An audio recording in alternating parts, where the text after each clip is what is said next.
अस्सलाम वालेकुम। आज हम स्टार्ट करेंगे chemistry 11 chapter 6 energetics topic 6.7 Gibbs free energy. Gibbs free energy हमें बताता है कि एक सिस्टम के अंदर कितनी अवेलेबल एनर्जी है जो वो यूज़ कर सकता है किसी भी काम करने के लिए। गिब्स फ्री एनर्जी हमें ये बताता है at constant temperature and pressure किसी भी थर्मोडायनेमिक सिस्टम में कितनी मैक्सिमम एनर्जी अवेलेबल है काम करने के लिए। अगर हम फॉर्मूले को देखें तो उसका फॉर्मूला होता है G is equals to H minus TS, जिसमें H जो है वो इंथाल्पी है, टोटल हीट कंटेंट है उस सिस्टम में, T टेम्परेचर है इन केल्विन, जबकि S एंट्रोपी है। एंट्रोपी को हमने लास्ट लेक्चर में डिटेल से डिस्कस किया था। ओरिजिन की बात करें तो गिब्स फ्री एनर्जी जो है एक अमेरिकन साइंटिस्ट जोसिया विलियर्ड गिब्स ने 1876 में इंट्रोड्यूस किया था। गिब्स हेल्महोल्ट्ज़ इक्वेशन, तो ये इक्वेशन हमारे पास आती है delta G is equals to delta H minus T delta S। Actually delta G यानी कि जो गिब्स जो एनर्जी है वो हमें हेल्प करती है ये बताने में कि रिएक्शन स्पॉन्टेनियस है या नहीं है, या रिएक्शन जो है उसका इक्विलिब्रियम पे जो है वो पहुंचेगा या नहीं पहुंचेगा। तो रिएक्शन की स्पॉन्टेनिटी और इक्विलिब्रियम के बारे में इंफॉर्मेशन हमें गिब्स फ्री एनर्जी देता है। प्रिडिक्टिंग रिएक्शन स्पॉन्टेनिटी, अगर फॉर एग्जांपल हम डेल्टा G की वैल्यू फाइंड करते हैं and it is less than 0 यानी कि नेगेटिव में वैल्यू है, तो इसका मतलब ये है कि रिएक्शन स्पॉन्टेनियस है, यानी कि फॉरवर्ड डायरेक्शन में वो मूव करेगा। जबकि अगर डेल्टा G की वैल्यू ग्रेटर देन 0 यानी कि पॉजिटिव में आती है, इट मीन्स कि रिएक्शन खुद ब खुद प्रोसीड नहीं कर सकता, हमें एक्सटर्नल एनर्जी प्रोवाइड करने की ज़रूरत है।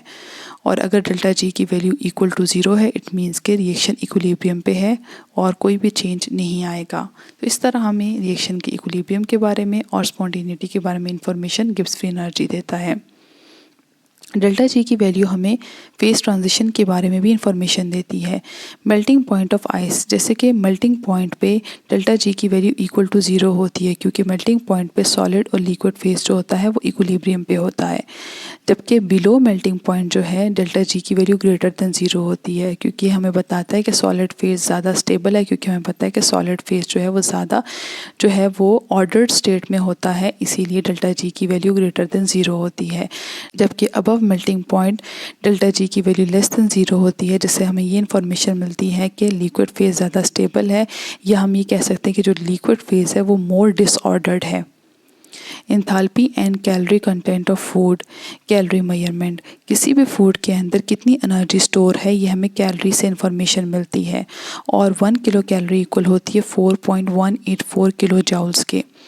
जब भी वो फूड हम अपनी बॉडी में उसका इंटेक करते हैं तो थ्रू मेटाबॉलिज्म वो हमें एनर्जी देती है।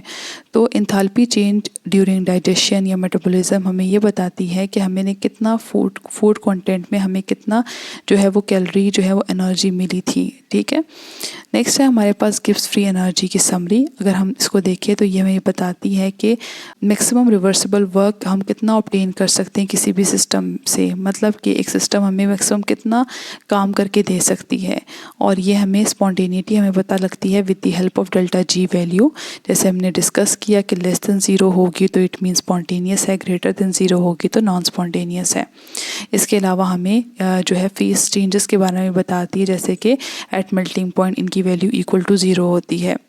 फूड एनर्जी के बारे में भी इंफॉर्मेशन हमें गिब्स फ्री एनर्जी देता है कि टोटल हीट कंटेंट कितना फूड में प्रेजेंट था। डाइजेशन के बाद हमें इस चीज़ का अंदाज़ा हो जाता है कि कितना प्रोसेस में कितना जो था वो एनर्जी का इनटेक हुआ था या कितनी एनर्जी रिलीज़ हुई थी।